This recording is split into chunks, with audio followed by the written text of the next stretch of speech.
Florence. Ça fait maintenant 18 ans que j'accompagne les femmes. Alors, j'ai commencé avec la sophrologie. Et puis, depuis 2017, j'ai travaillé vraiment beaucoup plus ma médiumnité et j'ai pu laisser passer des présences à travers moi qui viennent transmettre leur message. En 2016, j'ai fondé l'école Femmes Universelles et j'ai commencé à former des femmes dans l'énergie du féminin sacré, puis avec ces présences qui sont venues bien dans l'énergie du féminin divin. Et peu à peu, cette école a pris une dimension autour des transmissions atlantes. Les transmissions atlantes, en fait, c'est vraiment, en fait, c'est comme si le féminin sacré et le féminin divin, c'était comme des conséquences de la sagesse atlante qui se réveille en nous. Cette sagesse atlante, elle n'est pas dédiée qu'aux femmes. Là, moi, je vous propose quelque chose autour du féminin, mais il y a aussi beaucoup de transmissions autour des êtres, sans différenciation entre les hommes et les femmes. Là, on va vraiment être orienté sur des facettes du féminin. Je crois que j'ai dit sensiblement tout ce que j'avais envie. Donc, j'ai fondé cette école en 2016 et depuis, je forme des femmes.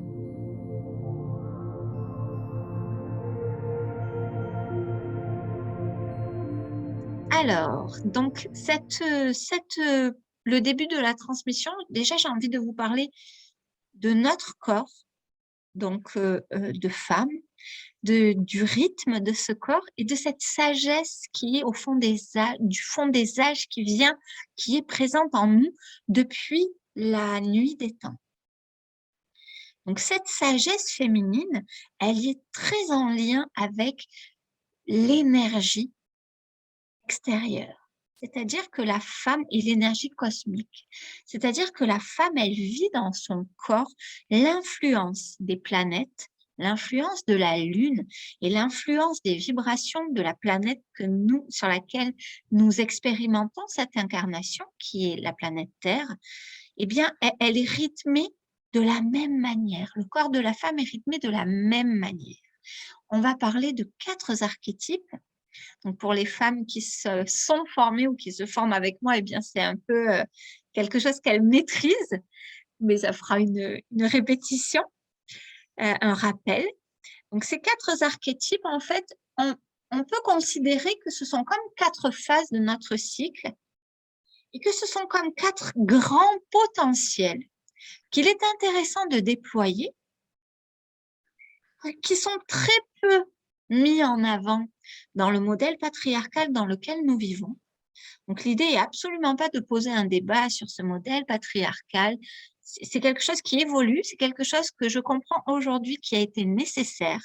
Simplement, aujourd'hui, voilà, on se met on appelle et on est en train de voir naître de nouvelles possibilités pour accueillir ces énergies. Donc, ces 4 archétypes sont l'énergie qui va sensiblement comment dire, être en lien avec le printemps. Voilà, c'est ce que l'on appelle l'énergie de la Vierge ou l'énergie de la Fée. C'est une énergie qui va vraiment permettre de manifester. C'est comme le printemps, hein, on a la graine qui est prête, qui a vécu l'hiver, c'est-à-dire ce temps où elle va vraiment aller faire le plein d'énergie et aller solliciter tout son potentiel créatif. Et puis, le printemps va permettre de mettre ce potentiel créatif à l'extérieur. Eh bien, cette énergie de la Vierge, c'est vraiment cette énergie-là. C'est le temps que nous vivons juste après les saignements.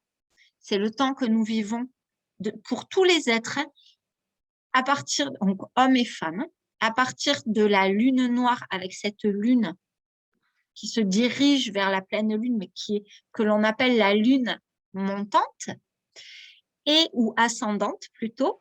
Et c'est cette énergie que l'on va vivre au printemps.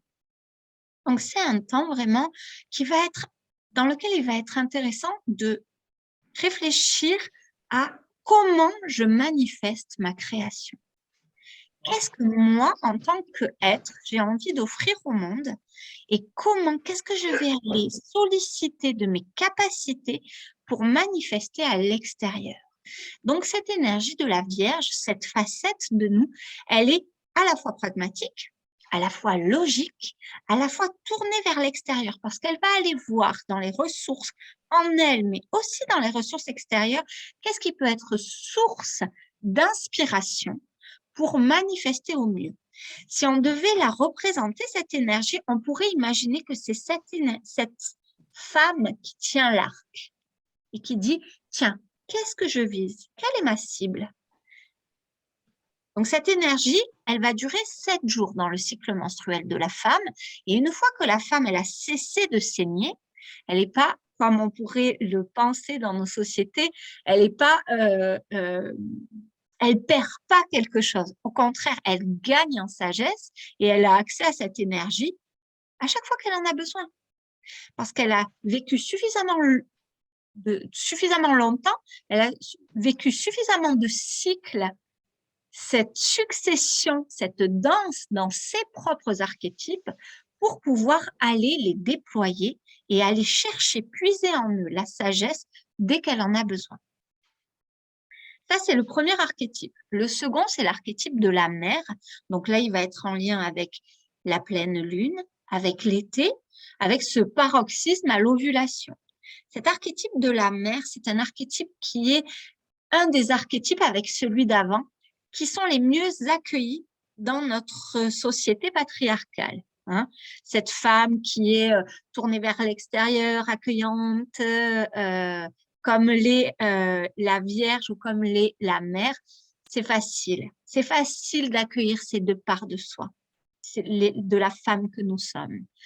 Donc, cette énergie de la Mère, elle est vraiment dans la coopération. Qu'est-ce qui se passe à l'ovulation?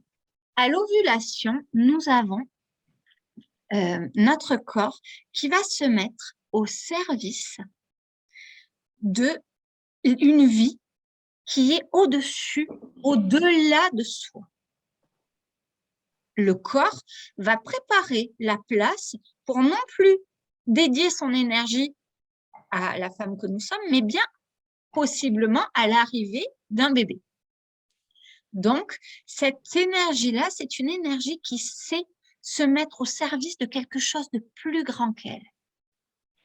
Ça va permettre de vivre la coopération, ça va permettre d'apaiser les tensions, de savoir ressentir les besoins de l'autre, de trouver les mots justes.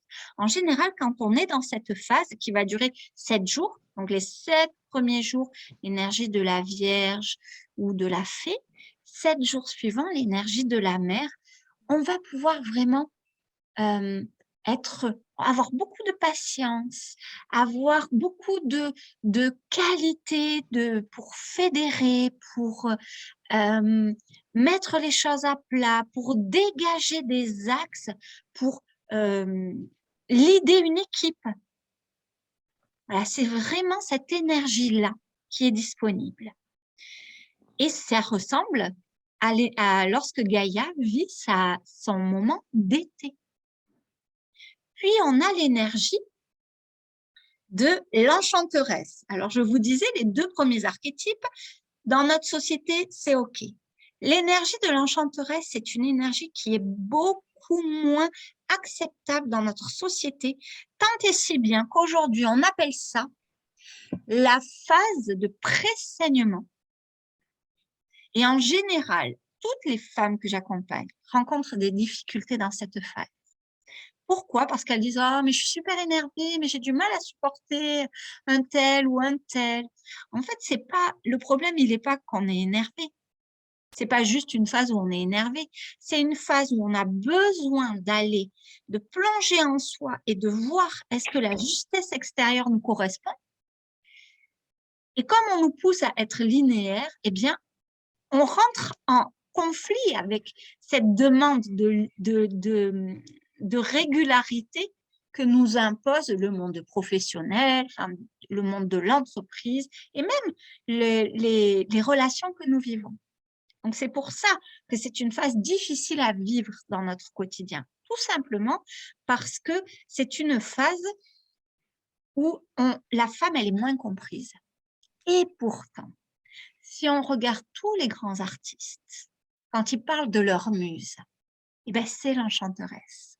Cette muse, cette femme qui est connectée à son intuition, qui connecte vraiment le monde spirituel, la médium en nous, c'est l'enchanteresse. Et donc c'est cette phase juste avant les saignements. Et il faut savoir que on connaît toutes Jeanne d'Arc. Et Jeanne d'Arc, on disait, ben, elle entendait des voix. Mais si on reprend les écrits de cette période, de ces femmes, juste avant la chasse aux sorcières, on se rend compte que dans les écrits, toutes les femmes étaient connectées à cette intuition. C'est pas juste Jeanne d'Arc qui entendait des voix. La spécificité de Jeanne d'Arc, c'était pas d'entendre des voix, c'était d'être une grande leader et d'avoir dit oui à la demande qu'elle avait entendue. Mais toutes les femmes entendaient des voix et il restait de ça cette notion un petit peu floue d'intuition féminine. Parce que nous sommes médiums. Les hommes aussi, hein, on est des canaux et on connecte ça. Mais les femmes, dans cette phase, comme elles rentrent en elles, comme elles écoutent comment l'extérieur retentit à l'intérieur d'elles, eh bien, elles ont cette connexion vraiment à une guidance supérieure. Donc, elles éveillent leur médiumnité.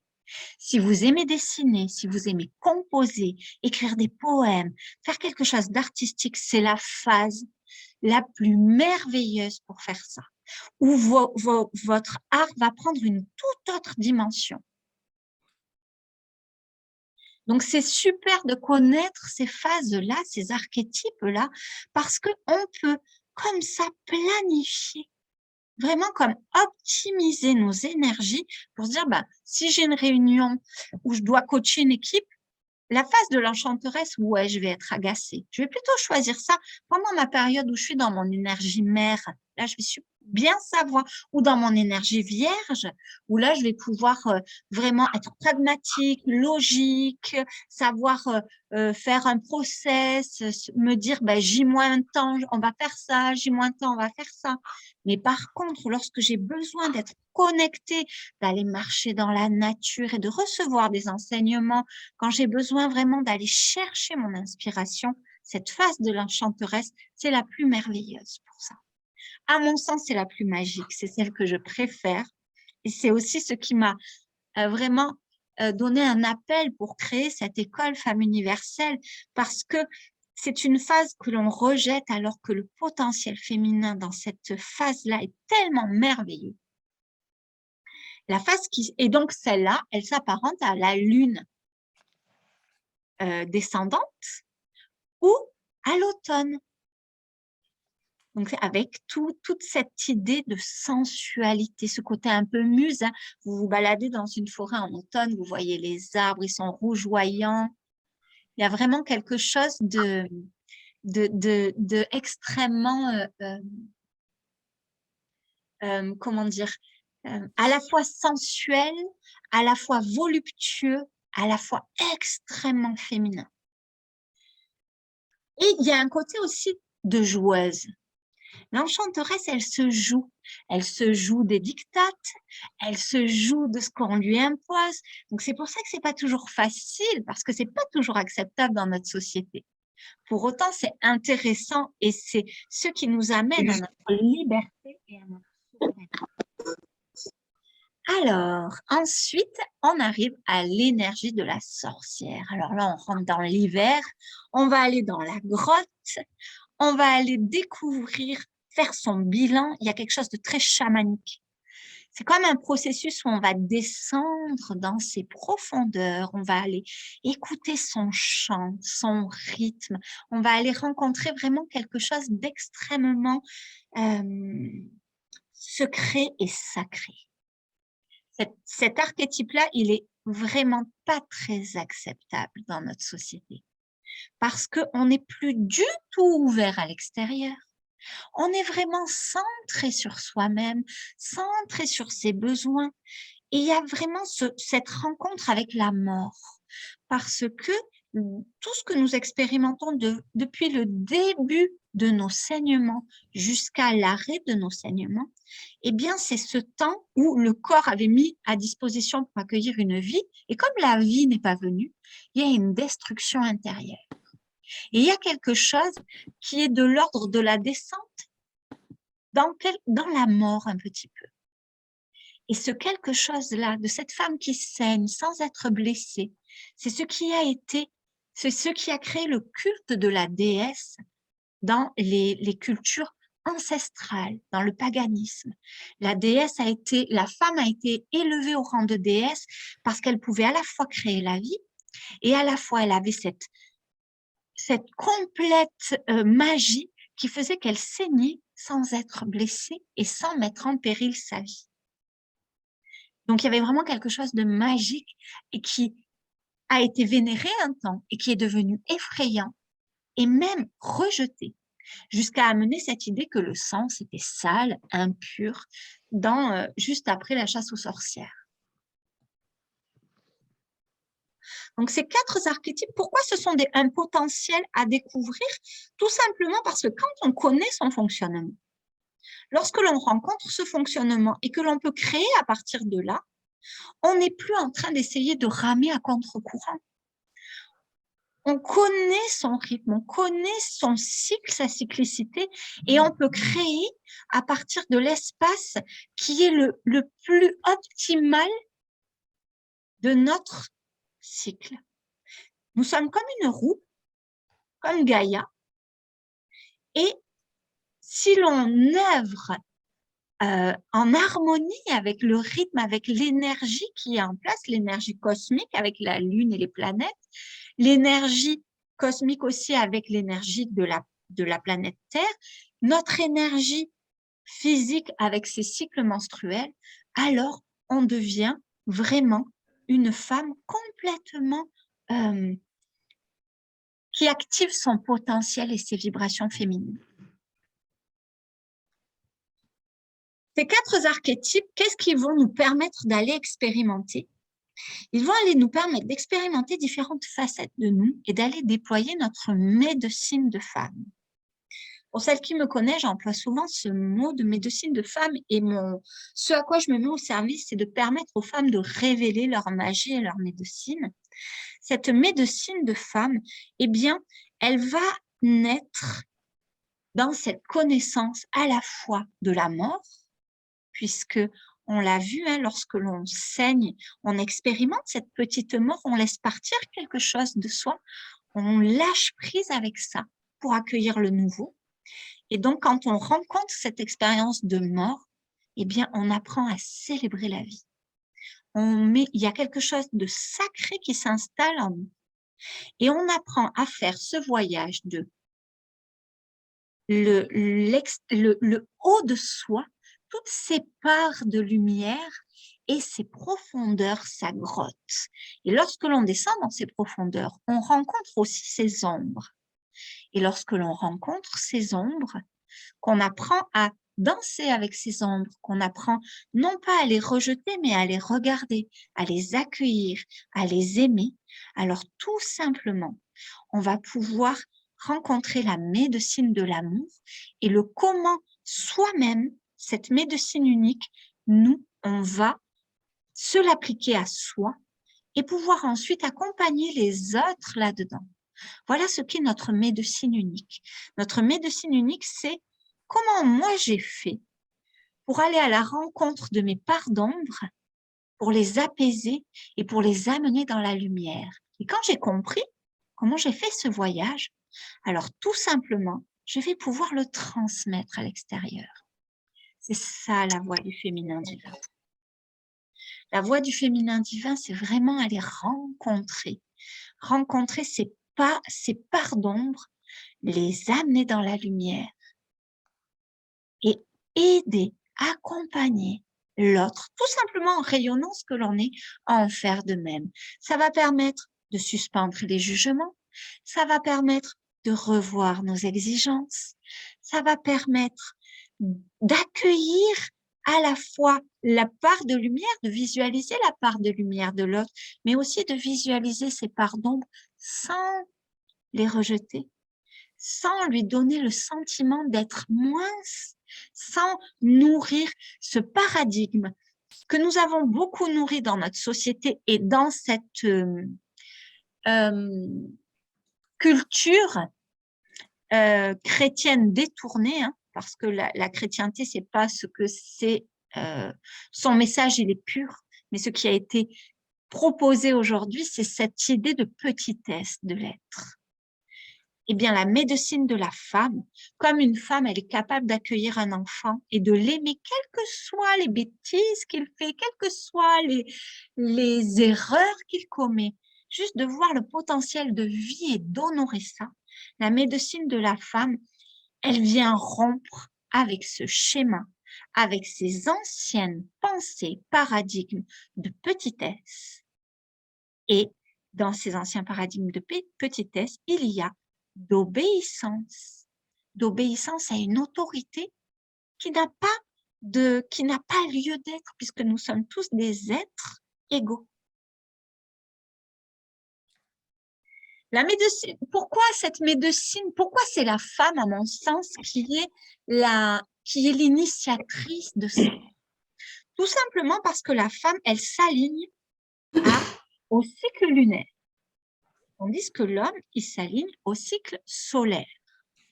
Alors la femme, quand elle, 13 fois, elle fait l'expérience, puisqu'on a vu hein, que les archétypes, ils sont en lien avec les saisons.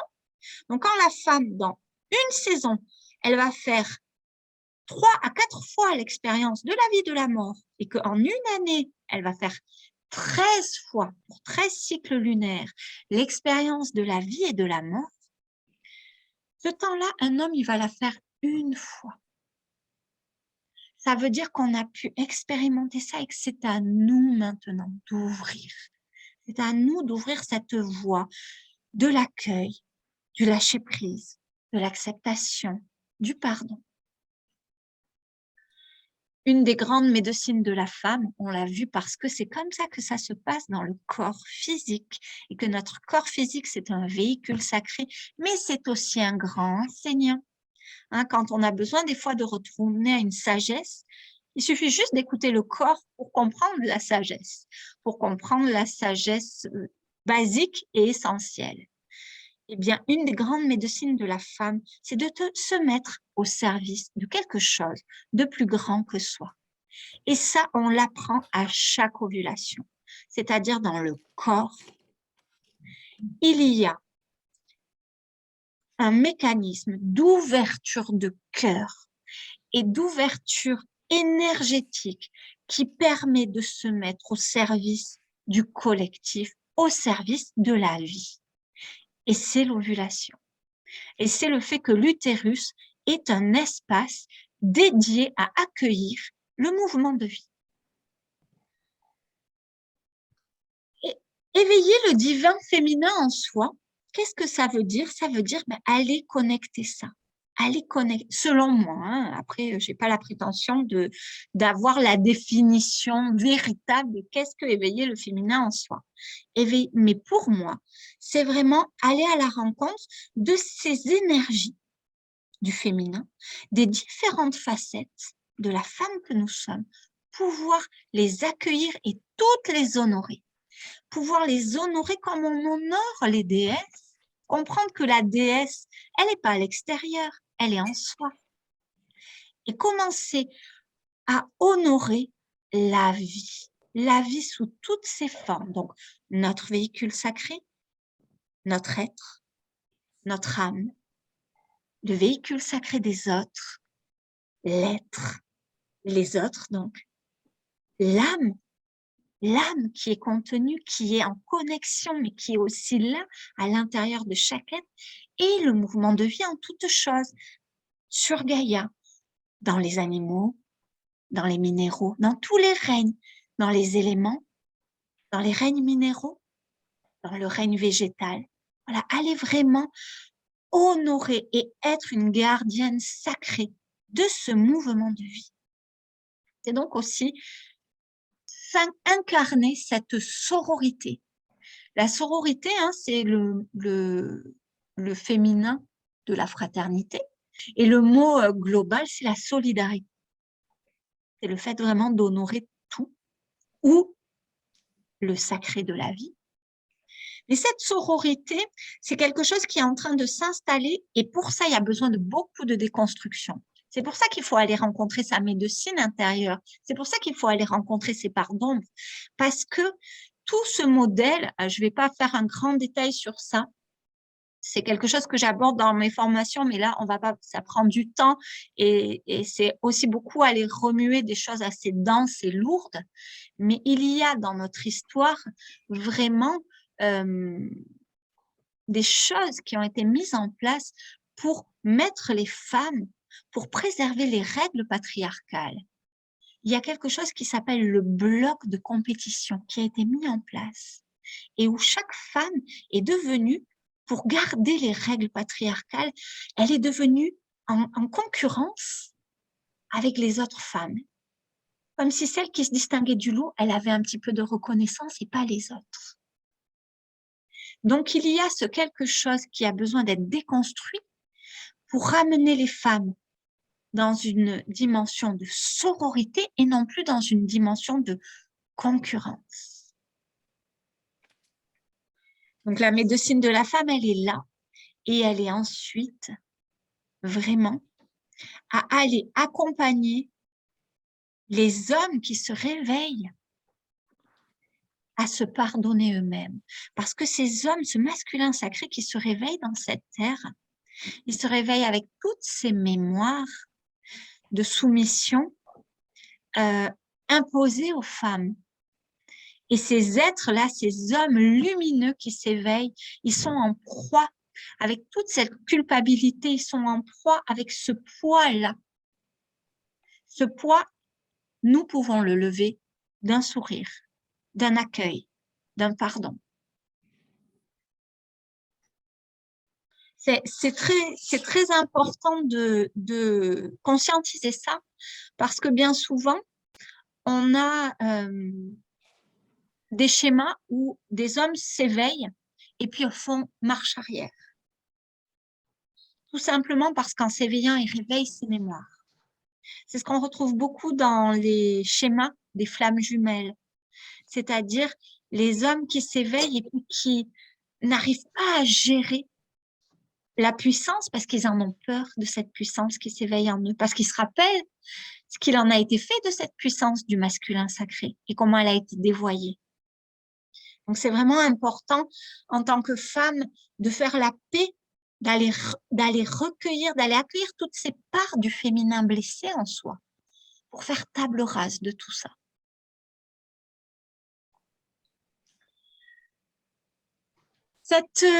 J'ai envie aussi de vous parler de ce fameux couple sacré en soi qui amène à la souveraineté. On parle souvent de féminin sacré, de masculin sacré ou de yin, de yang. En fait, ce sont juste deux énergies qui dansent en nous. Et l'idée, c'est vraiment d'aller unifier tout ça, de prendre conscience qu'entre le féminin et le masculin, c'est qu'une question de polarité. Entre le yin et le yang, c'est juste une question de quel type d'énergie. L'énergie yin, c'est une énergie qui va accueillir, qui va permettre de créer. L'énergie yang, elle va mettre à l'extérieur. Si on prend par exemple, la grossesse, c'est yin. L'accouchement, c'est yang. La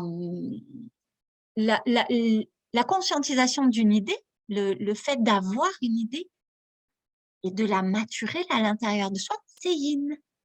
Le fait de la manifester à l'extérieur, c'est yang. Dans une relation, le fait de pouvoir prendre le lead, c'est yang. Le fait de pouvoir accueillir l'autre dans ce qu'il est, c'est yin.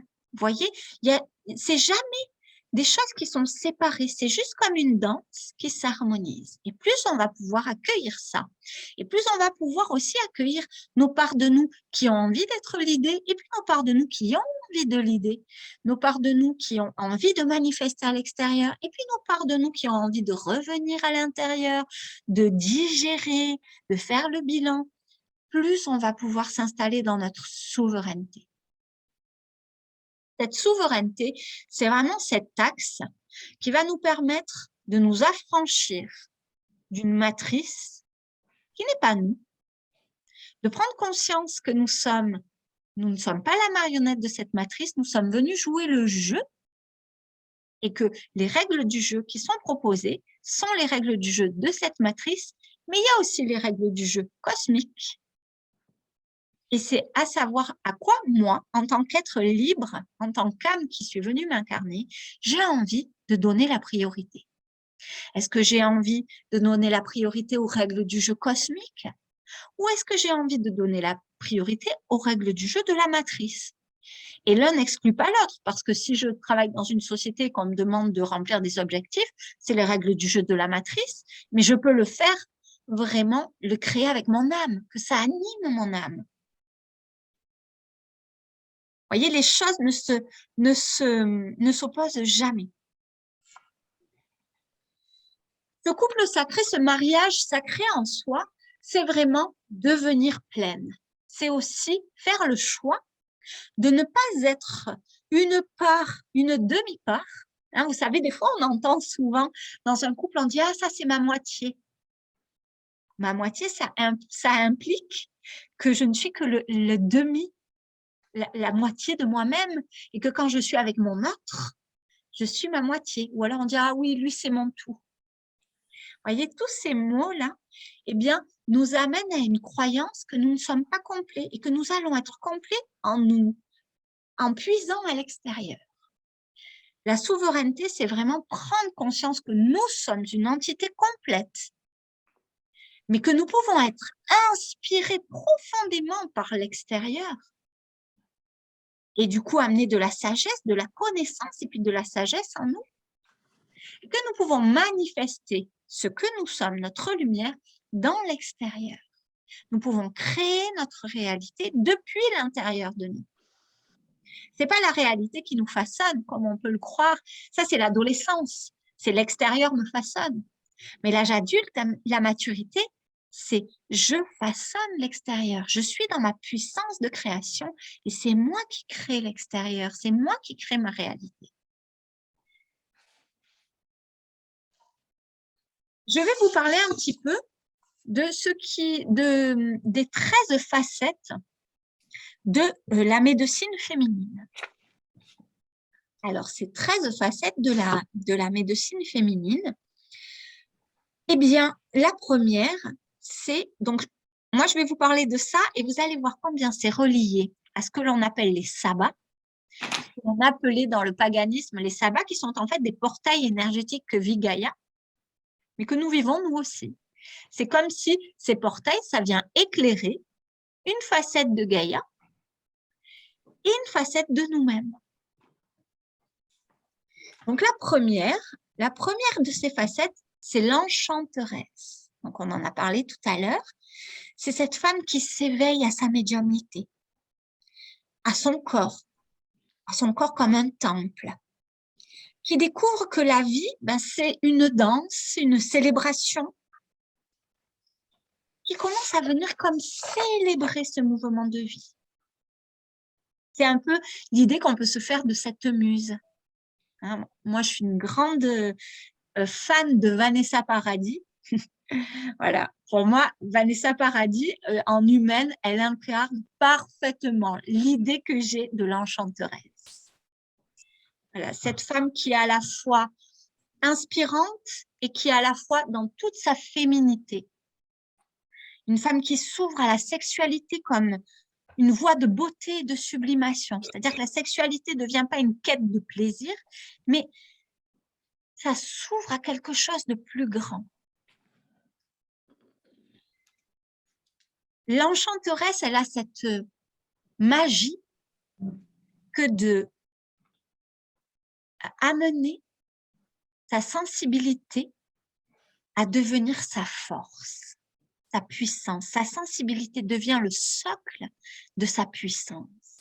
Vous voyez, un petit peu comme les arbres en automne, là, les feuilles, elles rougissent parce qu'elles vont bientôt tomber. Et en même temps, donc c'est la sensibilité, et en même temps, vous vous baladez dans une forêt automnale, vous sentez la puissance la puissance voluptueuse de la terre, sa poésie. Si on devait poser 3 mots pour cette énergie de l'enchanteresse, eh bien, ce serait la sensualité, l'intuition et l'intégration, en ce sens que l'enchanteresse, elle connecte les règles du jeu extérieur et puis elle va rencontrer en elle comment ça vibre en moi ça. Est-ce que cette règle, elle me correspond? Ok, alors si elle me correspond, je l'intègre. Est-ce que celle-là, elle me correspond? Non. Alors je la rejette. C'est pour ça qu'une femme qui est dans cette énergie, dans cette facette de l'enchanteresse, elle peut être critique parce qu'elle va justement rejeter certaines règles. Tout ce qui ne lui correspond pas, elle le met à distance. Et les déesses, qui sont des représentées, mais qui viennent juste nous montrer des parts de nous. Imaginez les déesses comme des soleils, et ces soleils, avec leurs rayons là, de lumière, viennent éclairer des parts de nous, comme le soleil éclaire des parts de la terre.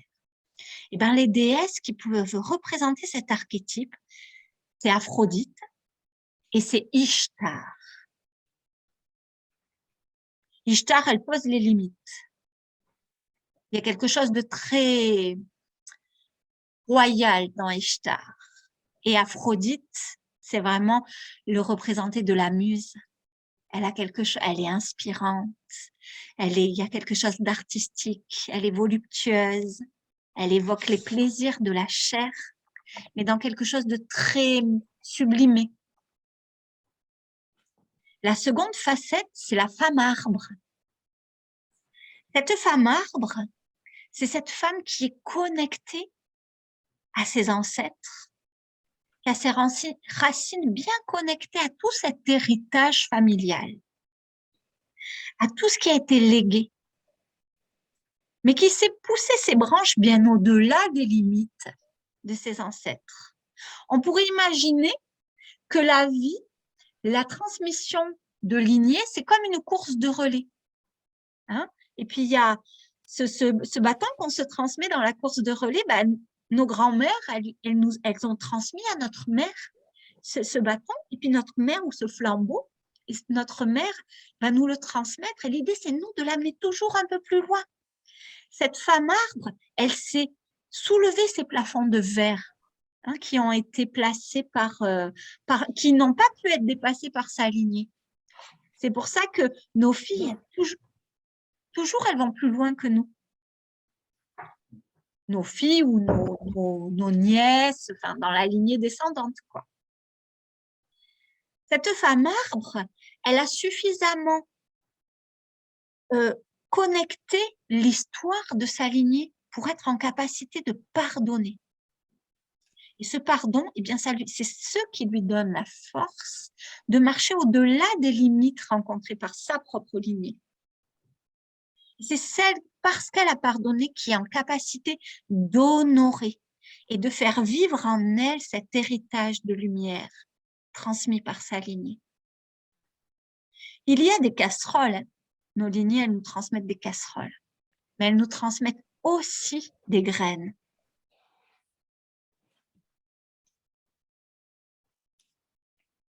Si on devait poser 3 mots dans pour résumer cette femme arbre, eh bien, ce serait l'ancrage, cette capacité à s'ancrer. Il y a un proverbe africain qui dit, si tu veux savoir où tu vas, demande-toi, apprends d'où tu viens. Ben, c'est un peu ça, cet ancrage-là. C'est le pardon et le fait d'honorer ses ancêtres. Les archétypes de cette facette, ben, c'est la femme bison blanc. Hein, cette femme qui est venue à la rencontre des Amérindiens pour leur transmettre le calumet de paix, c'est-à-dire la plante médicinale et enseignante qu'est le tabac, qui permet d'ouvrir le cœur et d'accueillir les transmissions des ancêtres et les transmissions du cercle de sagesse, sans jugement, en laissant la place à chacun. C'est ce qu'est venu transmettre Femme Bison Blanc avec sa médecine. Et c'est aussi l'autre archétype, c'est Vesta. Vesta, peut-être vous la connaissez sous le nom d'Hestia, ou en tout cas, vous avez sûrement entendu parler des Vestales.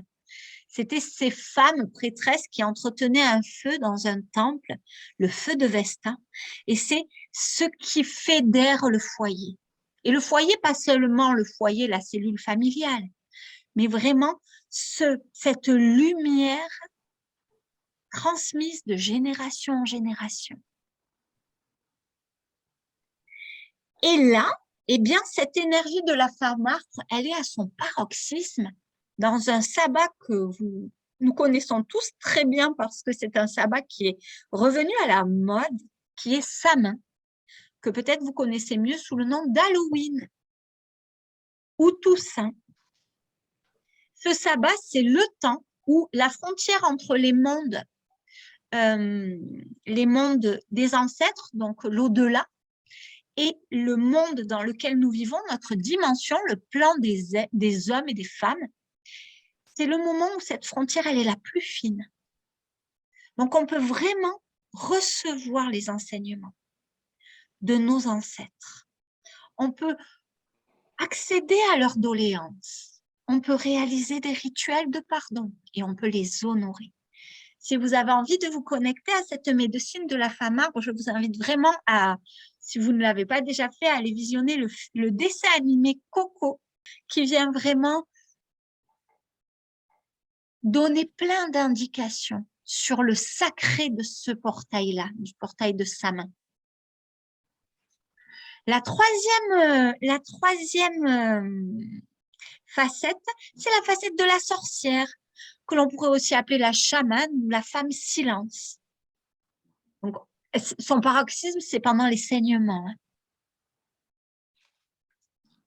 Donc, on l'a dit tout à l'heure, cette sorcière, c'est elle qui connaît les secrets de la mort.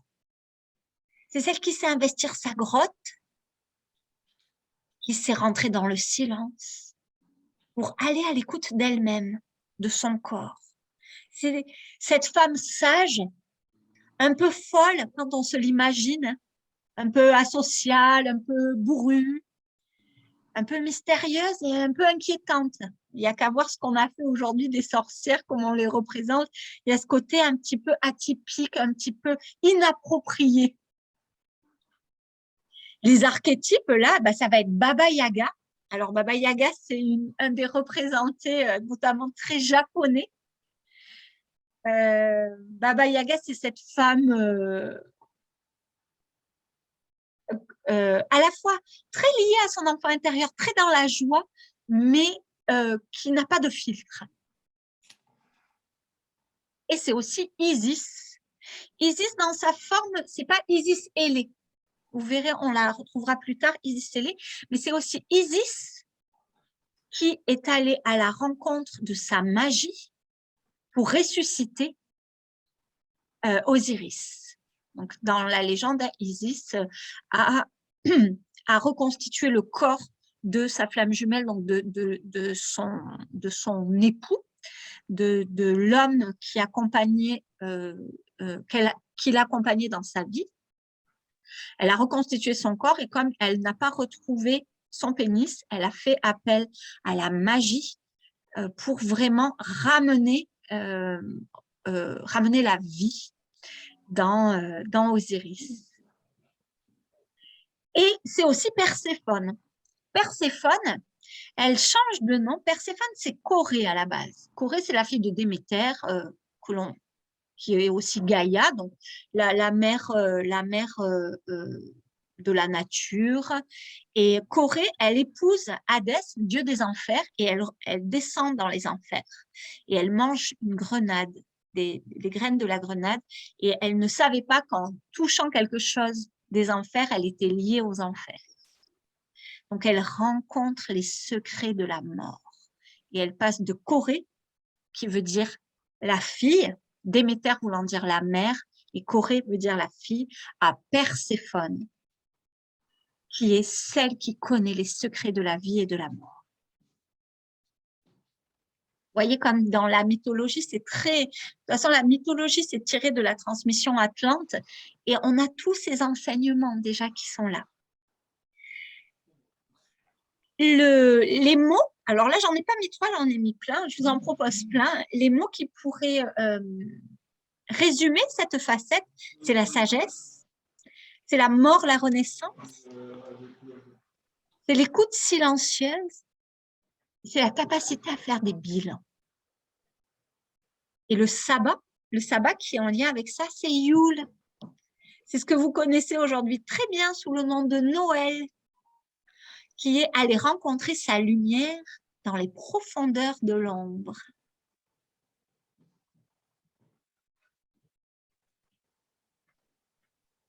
La 4e facette, c'est la gardienne du corps, du temple sacré.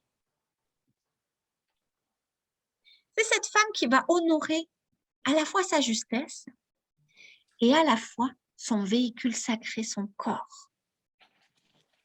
C'est celle qui va se poster en tant que gardienne du mouvement de vie en elle et au-delà. Quand on commence à honorer son véhicule sacré, on comprend la puissance de la vie. Et alors, on est en capacité de reconnaître et honorer la puissance de la vie à l'extérieur. Cette femme gardienne du corps et en tant que temple sacré, c'est celle qui rend grâce à la beauté de son corps. Celle qui se place en tant que gardienne des limites, de l'équilibre, de l'harmonie en son royaume. On imagine un petit peu si vous étiez reine d'un pays, eh bien cette facette-là, c'est celle qui pose les limites et qui ne laisse pas rentrer, par exemple, des envahisseurs qui veulent faire la guerre dans votre pays. C'est celle qui sait aussi mettre à distance, c'est celle qui sait affirmer son autorité.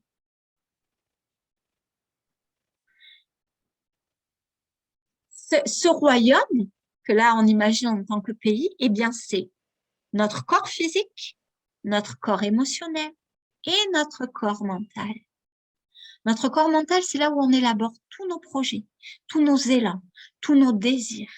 C'est de là, c'est dans cet espace que se crée notre réalité.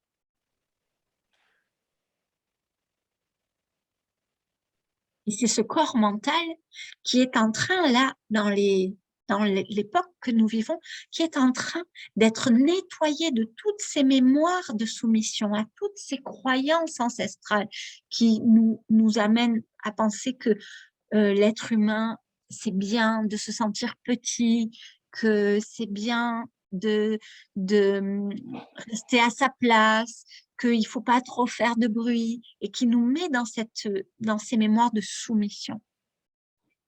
C'est sur le corps mental qu'agit la matrice illusoire. Elle n'agit plus sur le corps physique. Le corps physique s'est affranchi de ça. Mais sur le corps mental, il est en train de s'affranchir et on voit les tumultes que ça crée actuellement. Les archétypes qui illustrent cette facette sont Brigitte. Brigitte, c'est c'est un petit peu le pendant de l'archange Michael. Voilà, elle est très tranchée. Et Sekhmet. Sekhmet, c'est un peu la Brigitte égyptienne. Et le sabbat, avec lequel cette facette est en lien, c'est Imbolc, c'est-à-dire mettre toute l'énergie pour sortir de la pénombre de l'hiver, pour rappeler la vie à circuler pleinement dans tout ce qui est. Rappeler la vie dans les végétaux, dans les troncs d'arbres, rappeler la vie à la surface de la terre. La 5e facette, c'est la prêtresse. C'est cette femme alignée. C'est cette femme qui sait écouter les lois cosmiques, qui comprend qu'au-dessus, il y a des lois, que ces lois, c'est sous ces lois qu'elle peut se placer. Elle est sous l'autorité de ces lois et pas sous une autorité humaine. C'est celle qui s'est reconnue, qui n'attend plus que l'extérieur la reconnaisse et la valide. Suffisamment célébrée pour faire de sa justesse un critère d'alignement. Cet alignement, c'est je me centre et je me place sous l'autorité cosmique. Cet alignement, c'est je ne permets pas à l'extérieur de moduler ma vision. Je m'inspire lorsque je trouve cela inspirant, mais je ne suis pas la marionnette de cela. C'est moi qui lance les dés. Si on devait poser des mots, eh bien, ce serait l'autorité, le charisme, la justesse et l'alignement. Les archétypes de cette prêtresse, de cette femme alignée, eh bien, c'est Maat, c'est-à-dire cette déesse qui vient au moment du dernier voyage, du retour vers les hautes sphères, qui vient peser les âmes, non pas pour les punir, hein, mais pour leur permettre de transcender ce qui a besoin de l'être et de grandir de leur expérience terrestre. Et Dana, cette grande prêtresse celtique, alors on connaît tous dans la vallée de Dana, eh bien c'est parce que, pourquoi cette chanson de Manon dans la vallée de Dana? Parce que les héritiers des Celtes s'appellent les enfants de Dana, c'est-à-dire les enfants de la déesse, de cette déesse souveraine et alignée.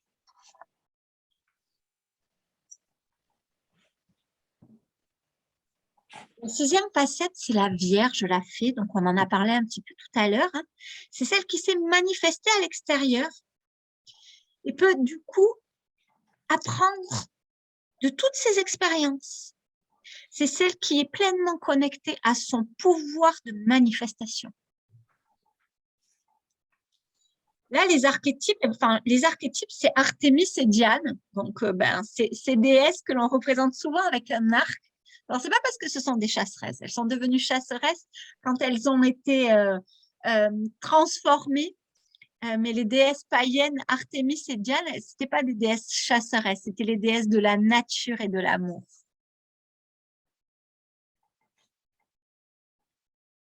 Et Artémis a été celle qui le représentait des Amazones, c'est-à-dire de ces femmes affranchies de tout, qui créent selon leurs règles et leurs lois. Et on peut aussi retrouver dans ces archétypes, on peut aussi retrouver la Dame verte. La Dame verte, c'est celle qui rencontre Cernunnos. Donc dans la divinité celte, c'est celle qui rencontre Cernunnos et qui va créer toute la nature. Les trois mots sont la croissance, l'apprentissage et la magie. Le sabbat qui correspond, c'est au printemps, c'est Ostara. C'est là ce que l'on va vivre d'ici quelques jours, là, le 20 mars. C'est cette naissance du printemps, c'est cette mise à l'extérieur de toute cette puissance de création. Donc, la septième facette, c'est la femme rayonnante, celle qui accueille, qui unifie, qui transforme. C'est cette femme, cette facette de nous qui ouvre son cœur à la vie, qui accueille toutes les expériences pour en recevoir l'enseignement. Ça, c'est un grand défi de l'incarnation. Prendre la mesure que chaque expérience a sa justesse, quelle qu'elle soit, aussi dense soit-elle, et que derrière chaque expérience, il y a un enseignement.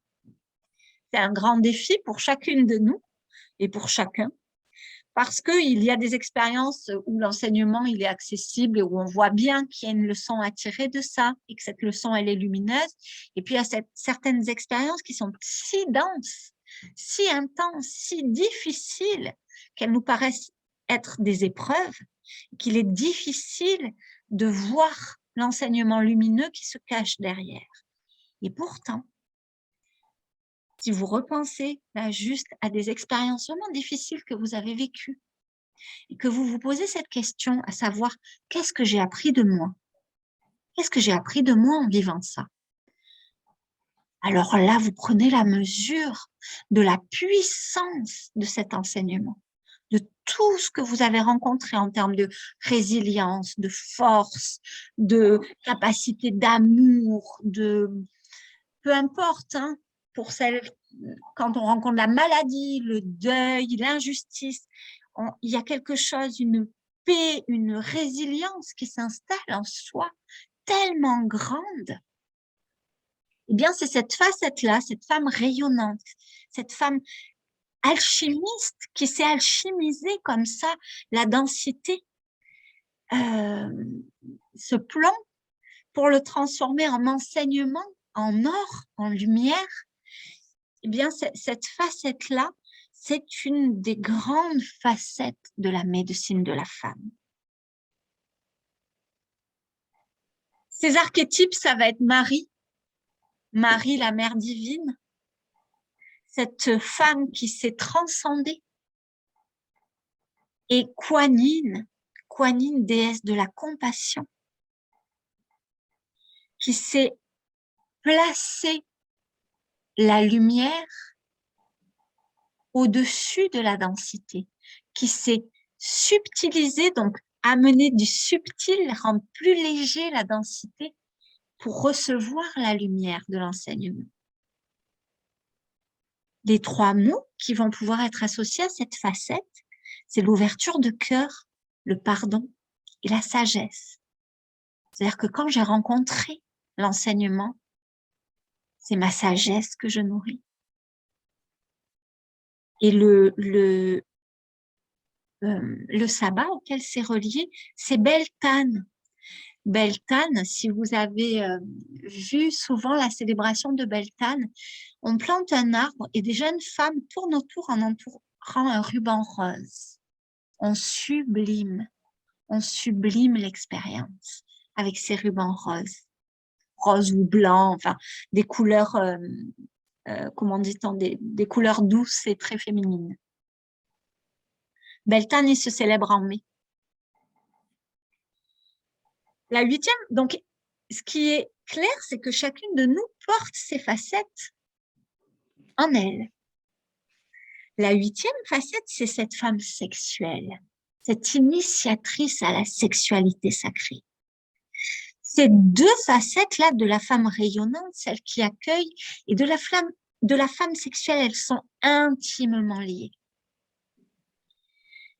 Cette facette-là de la femme sexuelle, c'est une femme inspiratrice, initiatrice, qui est à la fois canal de lumière et à la fois qui offre un accès à l'amour cosmique au travers de son véhicule. C'est celle qui ouvre la voie de l'extase, mais aussi celle qui ouvre, je vous en parlais tout à l'heure, du rôle des femmes à donner cette absolution au masculin, à guérir ce féminin blessé pour pouvoir accueillir l'homme dans ses blessures. Eh bien, dans la sexualité sacrée, c'est ce qui est proposé. C'est cet accueil dans l'amour, dans le sacré, tel que tout est acceptable, tout est pardonnable, tout est transmutable. C'est cette facette de nous qui ouvre sur les secrets de la magie sexuelle, qui est de atteindre les hautes sphères dans le véhicule sacré. Trouver la voie de l'extase, c'est-à-dire de la connexion au divin dans le véhicule sacré, dans la sexualité. L'archétype, hein, de cette facette-là, eh bien, c'est Marie de Magdala, Marie-Madeleine. C'est Vénus. Et les mots, bien, ce sera la sexualité, mais dans sa part vraiment sacrée. Mais quelque part, la sexualité est sacrée. C'est ce qui nous est proposé qui ne l'est pas. Mais la sexualité, elle est sacrée. C'est pour ça qu'on dit faire l'amour. On ne dit pas faire du sexe, on dit faire l'amour. Parce que c'est la voie vers l'amour cosmique. C'est l'extase. C'est cette notion de flamme jumelle. Alors, flamme jumelle avec un partenaire ou flamme jumelle en soi. c'est-à-dire d'être soi-même cet œuf cosmique qui ouvre sur la matrice. C'est quand ma matrice est un lien direct vers la matrice source.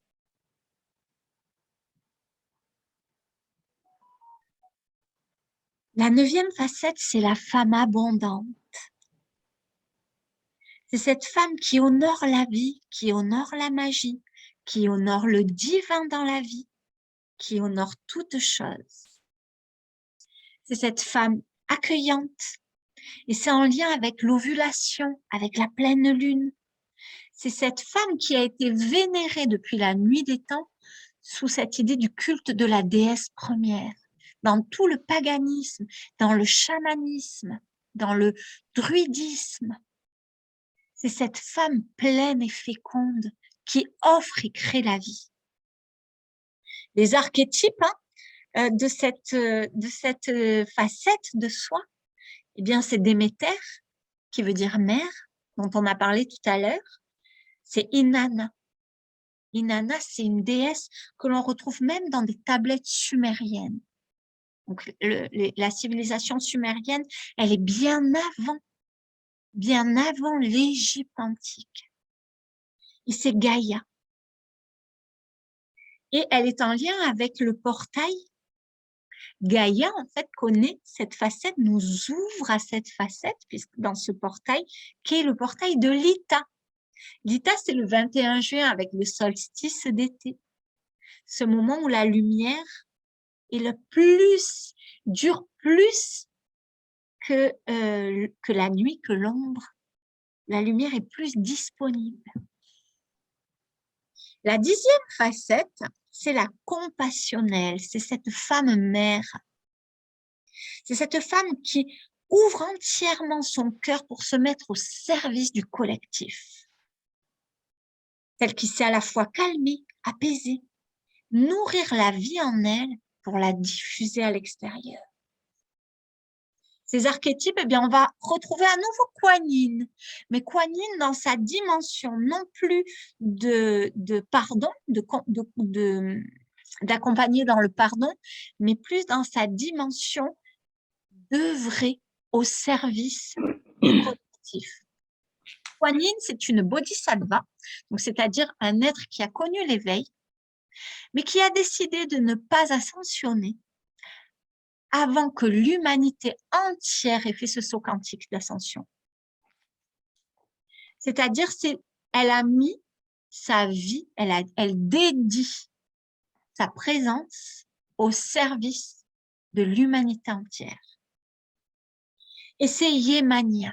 Yemania, c'est la déesse des eaux et des océans. C'est celle qui contient toute la mémoire et qui va nous donner ce flux vital qu'est l'eau à toute chose. Les 3 mots sont la compassion, enfin les 3 notions, la compassion, l'amour universel et cette douceur maternelle, cet accueil maternel, qu'on pourrait appeler ce maternage. La 11e facette, c'est la guérisseuse. La guérisseuse, c'est cette part de soi qui a du magnétisme. Qui a du magnétisme. Souvent, j'entends, ben oui, moi, on m'a dit que j'avais du magnétisme. Nous avons tous du magnétisme. Parce que nous sommes toutes magnétiques, nous sommes toutes incarnées sur cette terre, connectées. Certains le déploient plus que d'autres, le développent plus que d'autres. Certains ils sont tellement à cœur de l'affiner qu'ils deviennent de plus en plus experts là-dedans. C'est comme un peu si on disait, moi, je sais parler anglais. Vous voyez, on a tous le potentiel de savoir parler anglais. Après, si on s'entraîne, on va mieux savoir parler anglais. Donc, nous avons tous du magnétisme. Mais certaines personnes ont un accès tellement fluide à ça qu'ils vont en faire leur mission de vie. Cette guérisseuse, elle a ce magnétisme. C'est celle qui va canaliser la lumière, qui va canaliser l'énergie pour régénérer son corps et pour transmettre sa médecine d'amour au monde. L'archétype, c'est Tara verte. Tara verte, c'est par essence cette grande guérisseuse. Et si on devait donner 3 notions, c'est la guérison, c'est être canal de lumière, et c'est la régénération, la capacité de se régénérer. Le sabbat, en lien avec cette facette, c'est-à-dire le moment où Gaïa nous montre le plus cette facette d'elle, eh bien, c'est un sabbat que l'on appelle l'Ugnasad ou l'Amas en fonction. L'Ugnasad, c'est plus du côté celte et c'est autour d'août, voilà, début août. Cette année, ce sera le 7 août, mais ça varie parce qu'on a, comme les jours, c'est 365 plus quelques heures, ça varie, ça bouge d'une année sur l'autre.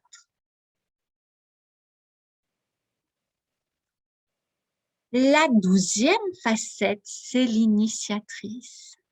C'est cette femme profondément souveraine qui s'affranchit de la matrice et transmet sa flamme et sa sagesse à toutes ses sœurs.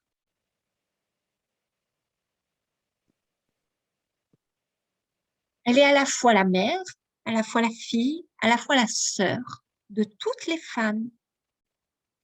Et l'archétype qui va représenter cette initiatrice, c'est Isis, mais Isis sous sa forme ailée. Et le moment où on va le plus rencontrer sur Gaïa cette énergie, c'est pour le portail de Nabon, qui est le 23 septembre en général, enfin fin septembre. Et c'est ce moment où notre planète, dans tous les cas dans notre hémisphère, devient un peu mystique. À la fois, certains arbres se dénudent et c'est comme si on voit la mort. Certains arbres sont encore munis de tous leurs apparats, mais déjà la mort commence à nous apparaître. C'est comme si on peut soulever les voiles. Il n'y a plus de différence entre la vie et la mort. Vous voyez?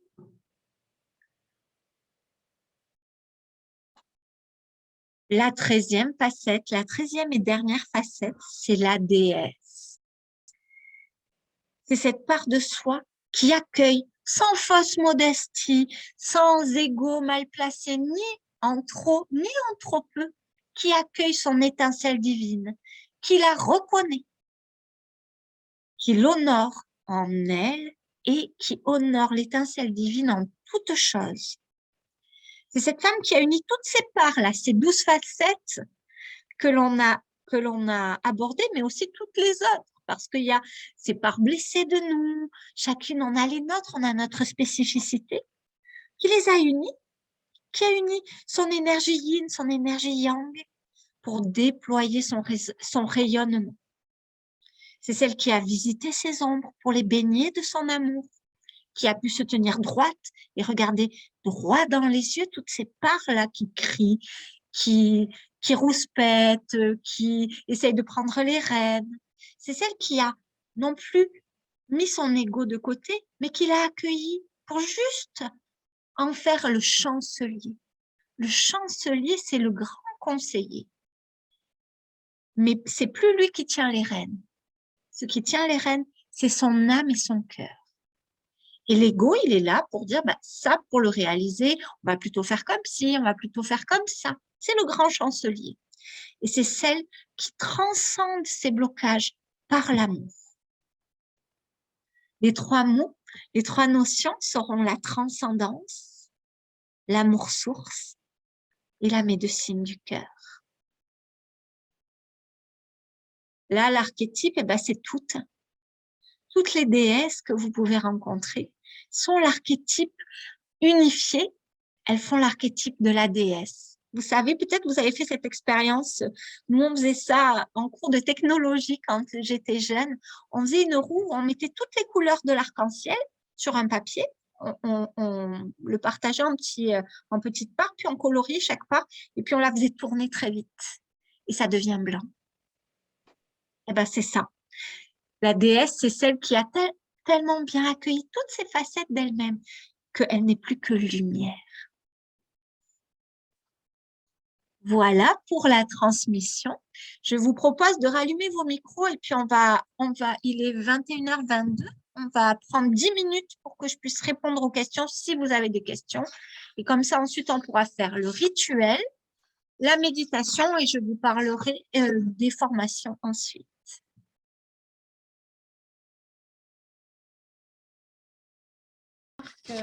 Ah, mon micro est là. Je remarque que dans les 13 facettes que tu nous as décrites, c'est un petit peu aussi comme les 4 phases de notre cycle. On peut passer un petit peu dans chaque selon notre expérience ou selon les parts d'ombre qui vont se dévoiler à nous. On va être plus dans une facette et après on peut évoluer comme ça, justement pour essayer d'arriver à cette 13e et magnifique facette complète, on va dire. Tout à fait, tout à fait. Elles sont toutes en nous et puis par moments, c'est plus une qui va être sollicitée. Par moments, c'est plus nous qui allons chercher l'énergie d'une. Par moments, c'est elle qui est réveillée aussi par une expérience. Bien sûr, oui. C'est comme une danse en fait. Rien n'est figé dans la vie et ce mouvement de vie qui circule dans toute chose, eh bien, il circule aussi. Cette danse, elle est valable aussi pour ces facettes-là. J'aime bien cette idée vraiment du soleil qui vient, la Terre, elle tourne, et puis le soleil, il vient en fonction du mouvement de la Terre et de son mouvement à lui, il vient éclairer des facettes différentes de la planète Terre. Eh bien là, c'est pareil, la vie vient éclairer des facettes différentes de l'être et de la femme que nous sommes. La vie, le moment de l'année, puisqu'on est influencé par la Lune, on est influencé par l'énergie de la Terre.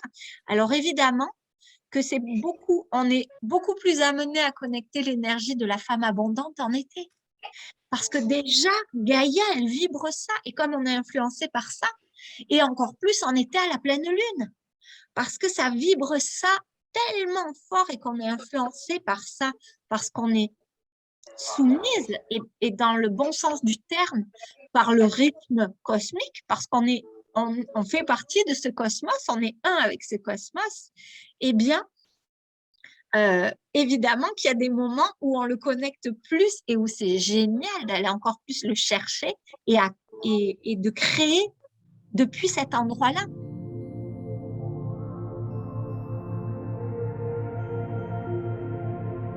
Par rapport à la ménopause, alors déjà, la ménopause, c'est vraiment un moment, c'est pas une période.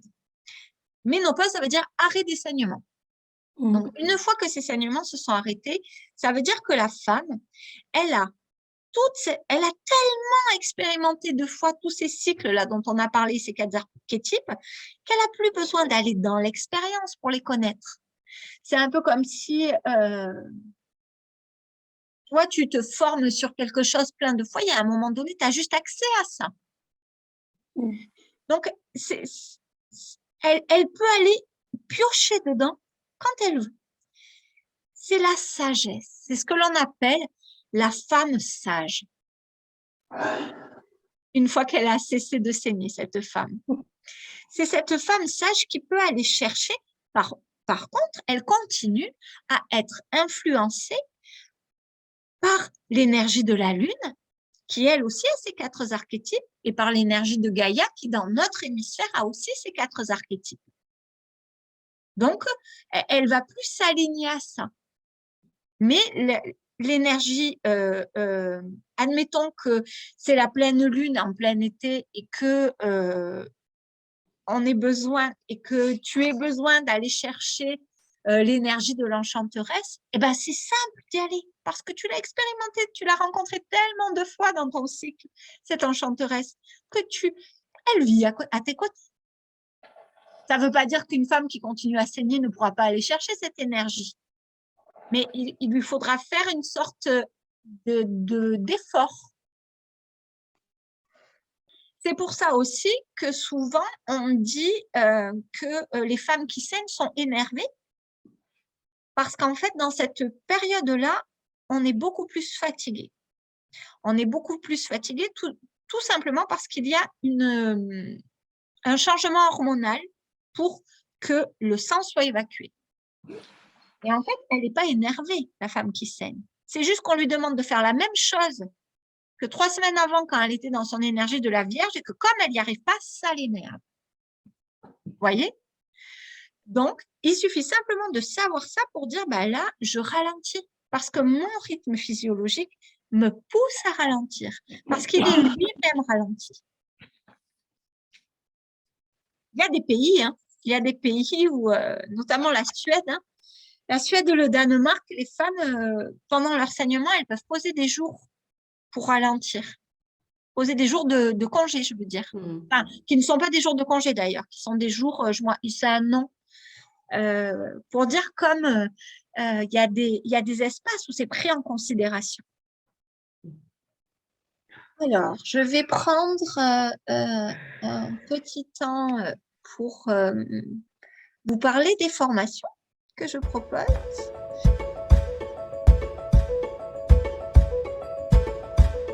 Donc, les formations que je propose, alors déjà, tout ce que nous avons abordé sur ces facettes du féminin, j'accompagne les femmes à aller à la rencontre de ça sur une année.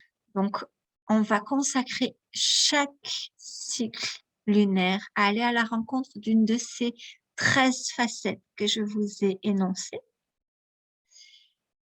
On pourrait dire ma signature, c'est que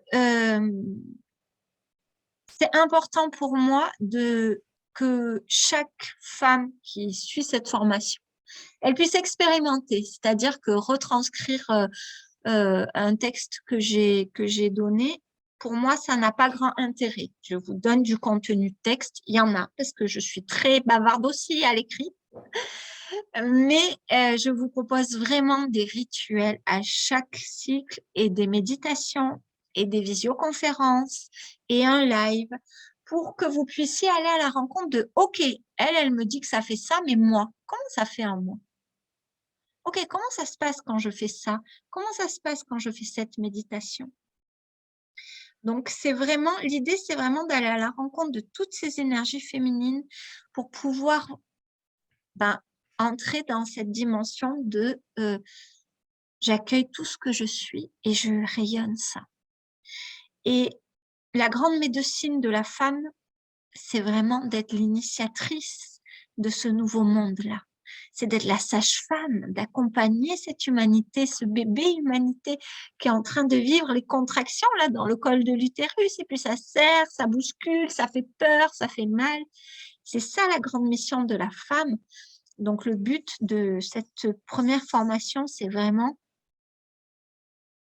qu'elle puisse être certifiante, c'est-à-dire que les personnes qui sont thérapeutes, ça leur fait vraiment une corde à leur arc pour pouvoir accompagner les femmes.